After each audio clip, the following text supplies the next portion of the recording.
এই বন্ধুরা, এই ঘটনাটি 1967 সালের, যখন গ্রিসের স্থানাঞ্চল থেকে কিছু কিলোমিটার দূরেই সমুদ্র থেকে এমন কিছু পাওয়া যেতে চলেছিল যেটা আগত সময়ে আর্কিওলজিস্টদের জন্য ভীষণই ইম্পর্টেন্ট হতে চলেছিল। 1967 সালে নিকোলাস ফ্লেমিং নামের একজন মেরিন আর্কিওলজিস্ট গ্রিসের স্থানাঞ্চল থেকে কিছুটা দূরের একটি আইল্যান্ডে যায়, যে আইল্যান্ডটিকে সাধারণত অ্যালাফোনিসাস নামে জানা যায়। মাঝে মধ্যেই নিকোলাস এই আইল্যান্ডের আশেপাশের সমুদ্রের তলায় নতুন কিছু খুঁজে পাওয়ার আশায় খোঁজ চালাতে যেত, কিন্তু দুর্ভাগ্যবশত প্রতিবারই তিনি খালি হাতেই ফিরতেন। কিন্তু 1967 সালে নিকোলাসের জীবন বদলে যেতে চলেছিল, আর সেটা কি কারণে জানতে হলে ভিডিওটি শেষ পর্যন্ত অবশ্যই থাকতে হবে। সমুদ্র থেকে 13 ফুটের গভীরে নিকোলাসের নজর এমন কিছু পাথরের উপর পড়ে যেগুলো অন্যান্য পাথরের তুলনায় অনেক আলাদা এবং অদ্ভুত দেখতে লাগছিল। এই পাথরগুলোর শেপ রেগুলার প্যাটার্ন অনুযায়ী ছিল, অতএব এটা কোনোভাবেই ন্যাচারাল মনে হচ্ছিল না। এবার যেহেতু নিকোলাসের এই অদ্ভুত শেপের পাথরগুলো সম্পর্কে জানার আগ্রহ হচ্ছিল, সে কারণে তিনি আরো গভীরে যাওয়ার সিদ্ধান্ত নেন। আর যে মুহূর্তে তিনি সমুদ্রের আরো গভীরে পৌঁছান, তখন তিনি এটাও রিয়েলাইজ করেন যে এই রেগুলার সাইজের পাথরগুলো আসলে অন্য কিছু নয়, বরং বিল্ডিং এর ফাউন্ডেশনের পাথর, আর এগুলো প্রায় কয়েক হাজার কিলোমিটার এলাকা জুড়ে ছড়িয়েছিল। প্রথমে তো নিকোলাস এটাই বুঝতে পারছিল না যে সমুদ্রের এত গভীরে বিল্ডিং এর ফাউন্ডেশনের পাথরগুলি কি কারণে রয়েছে, কিন্তু পরে নিকোলাস এটা বুঝতে পারে যে সমুদ্রের এই অংশে তিনি কিছু এক্সট্রা অর্ডিনারি জিনিস খুঁজে পেয়েছেন, কিন্তু এর আসল সত্যটা জানার ভীষণভাবে প্রয়োজনীয়তা ছিল। পরবর্তী দিন নিকোলাস আবার সেই জায়গায় যায়, কিন্তু এইবার সে তৈরি হয়ে গিয়েছিল। নিকোলাসের সঙ্গে আসা সম্পূর্ণ টিম প্রথমে তো হতবাগী হয়ে গিয়েছিল যখন তারা এখানে দূর দূরান্ত পর্যন্ত ছড়িয়ে ছিটিয়ে থাকা এমন কিছু জিনিস দেখতে পেয়েছিল যেগুলো মানুষের ব্যবহারের জন্য প্রয়োজনীয়। মাটির বাসন থেকে শুরু করে বিভিন্ন ধরনের টুলস বিভিন্ন দিকে ছড়িয়ে ছিটিয়ে ছিল। শুধু তাই নয়, এখানে পাথরের তৈরি বিল্ডিং এর ফাউন্ডেশন এবং পাথরের রাস্তাও দেখতে পাওয়া যাচ্ছিল। মানে এটা কোনো ছোটখাটো বস্তি ছিল না, বরং এটা সম্পূর্ণরূপে প্ল্যান করে তৈরি করা একটি শহর মনে হচ্ছিল। আর এটাও সত্যি যে নিকোলাস কয়েক বর্ষ পুরনো এমন একটি শহরের ধ্বংসাবশেষ খুঁজে বের করেছে যেটা সারা বিশ্বের কাছ থেকে লুকিয়ে সমুদ্রের তলায় ছড়িয়ে ছিটিয়ে ছিল। আর এই আন্ডার ওয়াটার সিটিটাকে পাভলো পেটোরি নাম দেওয়া হয়েছিল, যেটা 1967 সালের পর হাজারো আর্কিওলজিস্ট এবং রিসার্চারদের ঘুম কেড়ে নিয়েছিল। এবার এই পুরো শহরটা কতটা বড় ছিল, এখানে বসবাস করা লোকেরা কেমন ভাবে এখানে থাকতো, এবং কেন তারা এই এরিয়াতে এত সুন্দরভাবে প্ল্যান করে এই সম্পূর্ণ শহরটাকে বানালো। এবং সব থেকে বড় প্রশ্নটি হলো, এটা কি সেই আটলান্টিস যেটা প্লেটোর মতামত অনুযায়ী 11,000 বছর আগে ভীষণ খারাপ ভাবে ধ্বংসের শিকার হয়েছিল?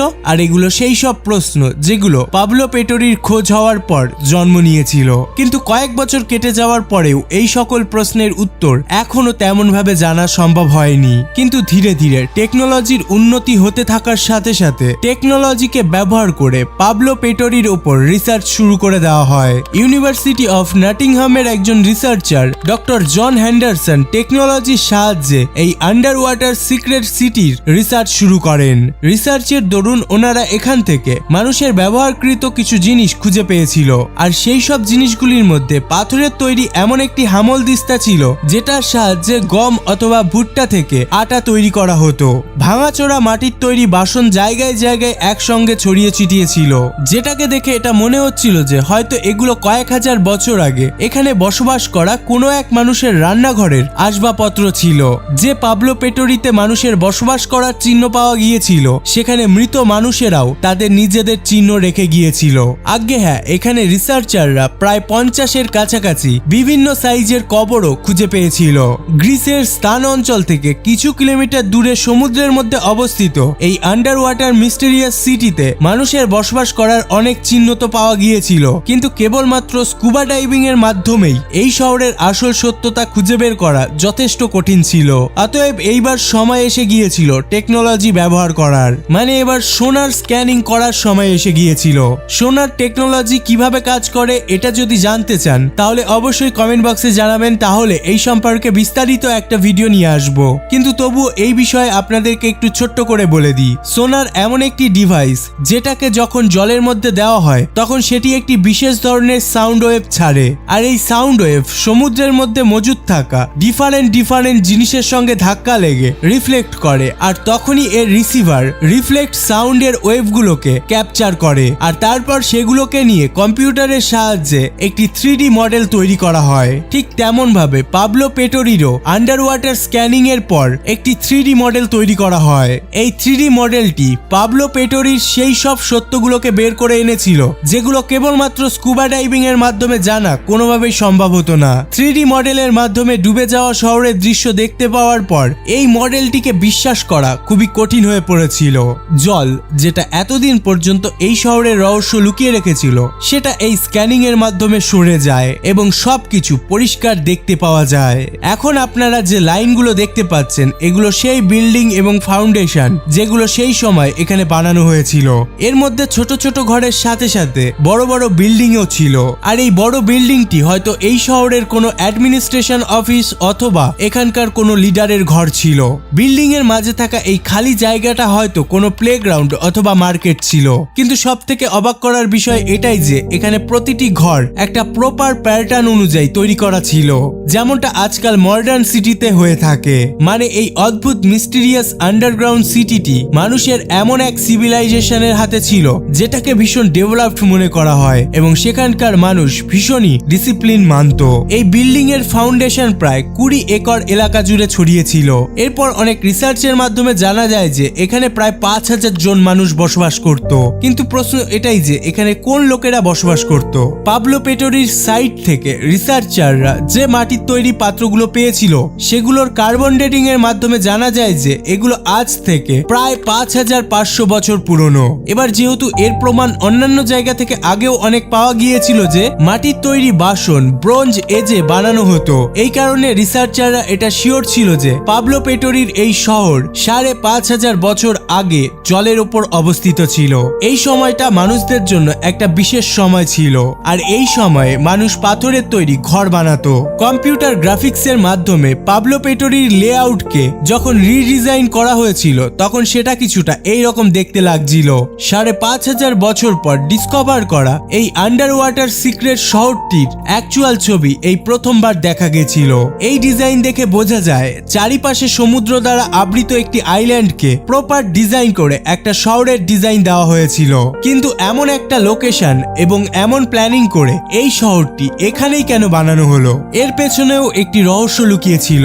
আর এই রহস্য পাবলো পেটোরিতে বসবাস করা লোকেদের সম্বন্ধে এমন তথ্য দিতে চলেছিল যেটা সবাইকে অবাক করে দিয়েছে। পাবলো পেটোরির ম্যাপ এমন লোকেশনে ছিল যে সেইখান থেকে পুরো পৃথিবীতে বাণিজ্য করা সহজ ছিল। মানে এই জায়গাটিকে বিশেষ করে এই কারণেই বাছাই করা হয়েছিল যাতে এখানে বসবাসকারী লোকেরা খুব সহজেই বাণিজ্য করতে পারে। জলের নিচে থাকা ধ্বংসাবশেষ থেকে এমনও কিছু জিনিস পাওয়া গিয়েছে যেটা থেকে এটা বোঝা সম্ভব হয় যে পাবলো পেটোরি সেই সময় ম্যানুফ্যাকচারিং হাব হিসাবে কাজ করত, আর সেটাও আবার কাপড়ের ম্যানুফ্যাকচারিং। আগে হ্যাঁ, এনশিয়ান্ট সময় যখনই কাপড় বানানো হতো তখন সুতোর শেষ প্রান্তে সামান্য ওজনের পাথর ঝোলানো হতো যাতে সুতোগুলো কুঁচকে না যায়। এই পাথরগুলোকে লুম ওয়েটও বলা হয়, আর এই ধরনের লুম ওয়েট কয়েক হাজারেরও বেশি সংখ্যায় পাবলো পেটোরির লোকেশনে পাওয়া গিয়েছিল। অতএব এটা থেকে এটাই প্রমাণ হয় যে এই শহরে 5500 বছর আগে বসবাসকারী মানুষেরা এখানে কাপড় তৈরি করে পুরো বিশ্বে এক্সপোর্ট করত। মানে এটা বলা ভুল হবে না যে পাবলো পেটোরি সেই সময় এক্সট্রা অর্ডিনারি ব্যস্ত শহর ছিল। কিন্তু এই শহরে এমন কি বিপদ আসলো যেটার কারণে কয়েক ফুট জলের তলায় এই শহরের ধ্বংসাবশেষ রয়ে গেছে? রিসার্চারদের মতে পাবলো পেটোরি থেকে পাওয়া এইসব ধ্বংসাবশেষগুলো এটা পরিষ্কার ইশারা দিচ্ছিল যে এখানে এমন কিছু ঘটেছিল যেটা এক রাতের মধ্যেই এই শহরকে ধ্বংস করে দিয়েছিল। যদি এখানে জলের স্তর বাড়তে থাকতো তাহলে এখানকার লোক অনেক আগে থেকেই তাদের জিনিসপত্র নিয়ে এখান থেকে চলে যেত।